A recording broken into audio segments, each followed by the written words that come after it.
Assalamualaikum warahmatullahi wabarakatuh. Bertemu kembali dengan saya Kang Bejo dalam channel Bejo Tutorial. Di tangan saya kali ini ada HP Vivo Y17s. Kondisinya LCD-nya mengkap seperti ini. Maaf gak kelihatan ya. Intinya LCD-nya mengkap seperti ini ya. Di bagian pinggir juga mengkap, bagian atas yang lebih parah ya, dimangap seperti mau copot. Langsung saja kita bongkar total HP-nya terlebih dahulu, karena kita akan mengelem ulang LCD HP Vivo Y17 yang ada di tangan saya kali ini. Untuk cara membuka backdoornya, seperti biasanya kita gunakan mika tipis dan juga dibantu dengan cairan cleaner, atau bisa juga menggunakan minyak kayu putih, atau juga bisa menggunakan bensin. Kita serak-serak dengan secara perlahan-lahan, jangan terlalu dipaksakan karena nanti bisa merusak bagian back covernya.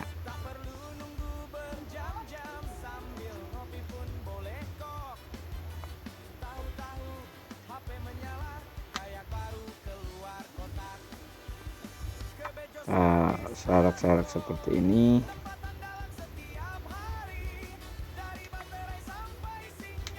Secara perlahan saja, dan ingat di bagian bawah kamera itu ada fleksibel fingerprint, jadi harus hati-hati, jangan asal nyelerek ya.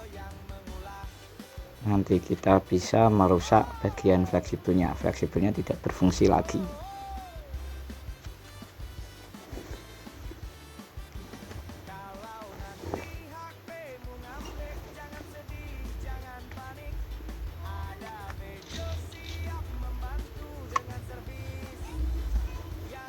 Di sini sudah terbuka, ini back covernya.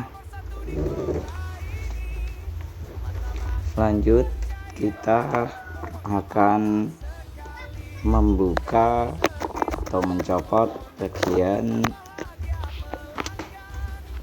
middle frame atau tulangan tengah, atau istilahnya juga bezel. Di sini ada banyak baut, kita harus buka satu persatu bautnya dengan menggunakan obeng plus.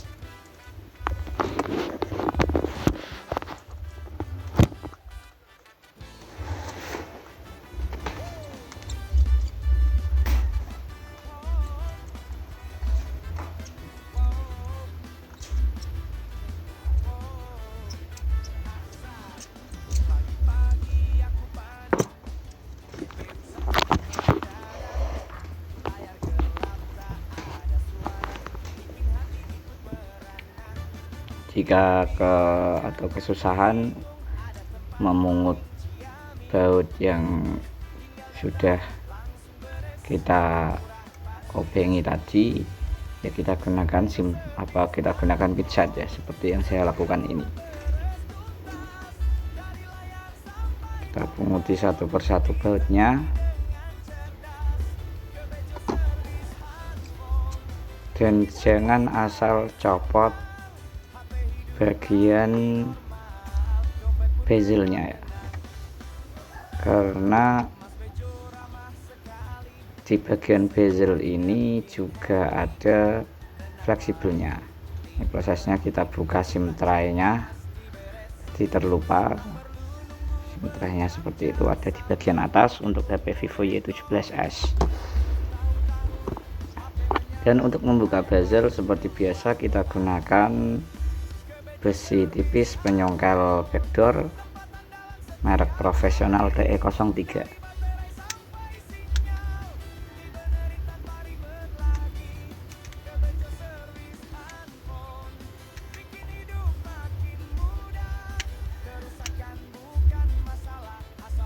Seperti ini ya, kita jangan langsung diangkat karena nanti bisa merobek bagian fleksibel fingerprint. Kita harus buka dulu penutup mesin atasnya, baru kita lepas fleksibel fingerpinnya. Step selanjutnya yakni kita akan melepas baterai tanamnya ya, baterai tanam Vivo Y17s. Sebelum kita buka itu ada plastik-plastik di pinggir, kita harus kletak dulu. Jika sudah tergeletak semua, tinggal kita tarik bagian plastik yang warna hijau.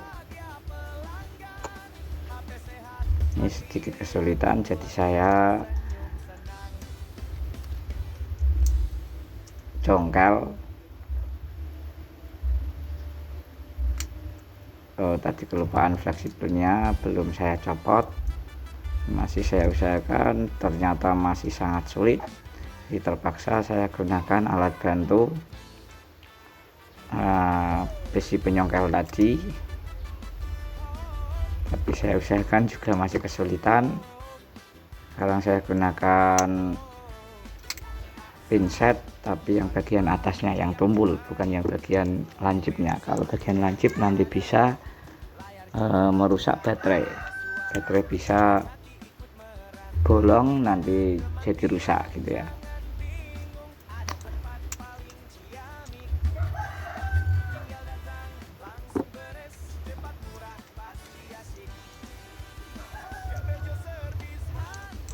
Kita tarik saja seperti ini dengan sekuat tenaga, masih kesulitan.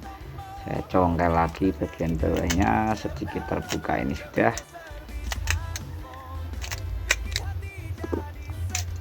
Nah, alhamdulillah sudah terlepas ya, sedikit kesulitan tadi. Dan untuk melepas fleksibel LCD kita harus mengkletak plastik terlebih dahulu. Plastik ini ya, penutup ini, baru kita copot fleksibelnya dengan bantuan pinset. Nah, seperti ini. Itu ada isolatif yang warna perak, karena ini sudah lengkap-lengkap, jadi tidak terlalu kesulitan ketika melepas LCD nya. Lihat, ini sudah lengkap seperti ini. Kita bantu selerak. Nah, seperti ada yang masih nyangkut, ternyata tadi yang warna perak itu ya, isolatif yang warna perak belum sepenuhnya sobek. Seperti ini sudah terlepas LCD nya. Ini tulangannya atau frame masih bagus, belum melengkung, tidak melengkung maksudnya.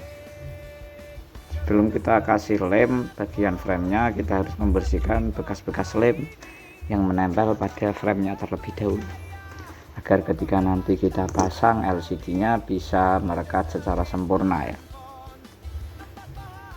Siapkan lem. Untuk yang biasa saya gunakan yaitu lem Zenlida T7000, lalu lomeri framenya dengan menggunakan lem Zenlida T7000.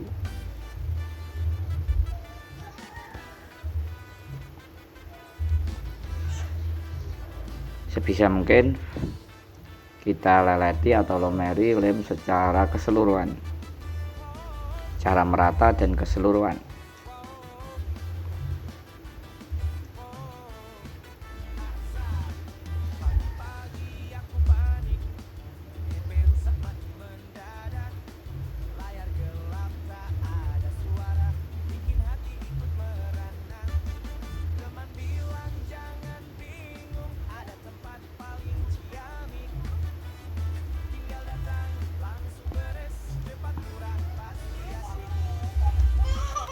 Naik, rasa ambiku ngakak kayak gitu.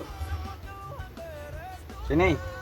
Jika sudah terlomeri secara keseluruhan, tinggal kita siapkan LCD yang lengkap tadi. Kita akan memasangnya kembali. Kita presisikan. Dan jika ada yang nanya kenapa harus kita bongkar total, karena jika tidak kita bongkar total nanti hasilnya kurang sip ya, kurang jis.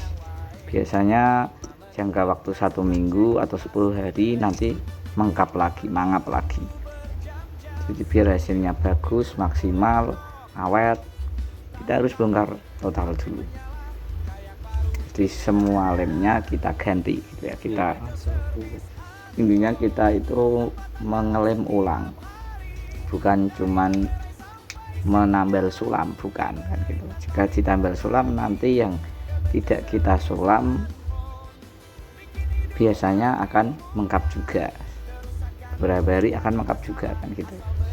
Sudah, ini proses selanjutnya itu kita rangkai. Tadi kita pasang kembali baterainya, rapikan, ada plastiknya tadi ya, kita harus rapikan kembali. Lalu kita pasang bagian bezel atau tulangan tengahnya, dan jangan lupa tutupnya juga kita pasang kembali seperti ini. Baru kita pasang bezel, kita tekan-tekan secara pelan-pelan, jangan terlalu semangat, nanti malah bisa pecah LCD-nya ya. Kita tekan-tekan biar presisi sampai tetap dengan suara cekleknya ya. Kita sudah lanjut, kita bauti kembali.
Ya cukup banyak ini bautnya, jadi ya intinya jangan sampai tidak ada yang terbaut. Biar apa? Biar ya intinya kita menjaga keawetan HP ya. Ya dari sananya, dari standar pabrik itu bautnya segitu ya segitu, jangan sampai dikurangi ya.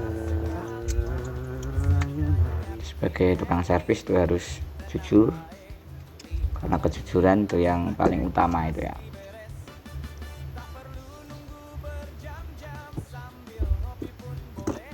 Lanjut, setelah kita sudah membauti semua baut, kita akan memasang bagian back cover atau tutup belakang. Jangan lupa kita juga akan melomeri back covernya dengan menggunakan lem agar bisa terpasang atau bisa melekat dengan secara keseluruhan dan sempurna, dan juga jos-jis gitu ya. Seperti ini, presisikan, kita tekan sedikit-sedikit.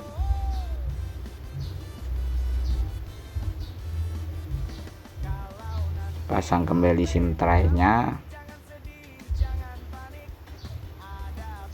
Jangan lupa kita pasang karet atau softcase-nya. Kita cek, dan alhamdulillah LCD-nya masih normal, tidak ada kendala setelah kita lepas dan pasang kembali tadi ya. Tunggu nanti bagian sentuhnya itu atau touch screen-nya itu masih normal atau enggak. Semoga aja masih normal biar nggak nombok ya.